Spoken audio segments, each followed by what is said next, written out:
আজ ভাবছি একটু মোচার চপ বানিয়ে ফেলি।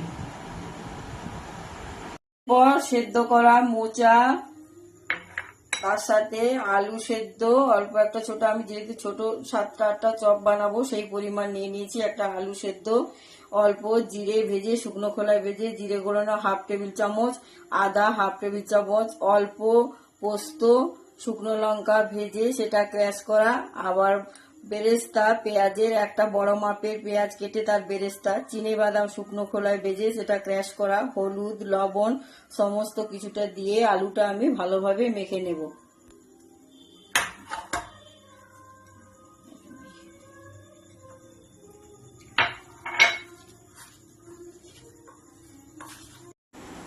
মোচার আলুটা মেখে নিয়ে দেখো, মোচার যেহেতু চপ করব সেই জন্য এটা গোল গোল আকারে আমি শেপ দিয়ে নিয়েছি। অপর পাশে আমি কড়াইয়ে চপ ভাজার জন্য তেল গরম বসিয়ে দিয়েছি। এবার মোচা ভাজার জন্য একটা ব্যাটার তৈরি করে নিয়েছি। সেটা ছোলার ডালের বেসন, তাতে লবণ, হলুদ আর একটু খাওয়া সোডা দিয়ে জল দিয়ে ভালো করে ব্যাটারটা তৈরি করে নেব।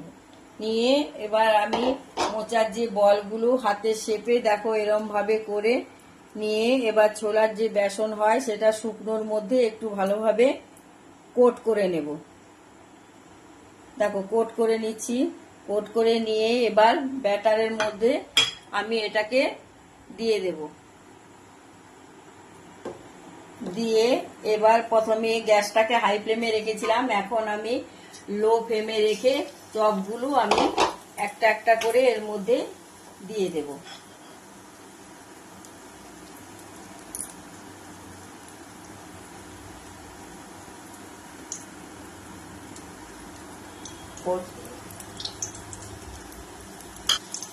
এবার দেখো অপর পিঠটা আমি এইভাবে উল্টে দেব।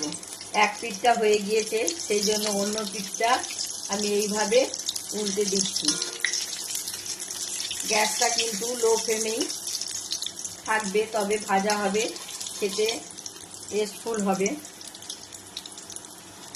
দেখো চপগুলো হয়ে গিয়েছে। তোমরাও এইভাবে আমি যেভাবে বললাম সেরকম ভাবেই তোমরা চপগুলো বানিয়ে নিও, খেতে ভালো লাগবে। দেখো আমি এগুলো তুলে নিচ্ছি, এটা খাওয়ার জন্য রেডি হয়ে গেছে। যদি জানার থাকে তাহলে তোমরা কমেন্ট বক্সে দিয়ে আমাকে কমেন্ট করে জানাতে পারো কেমন হয়েছে।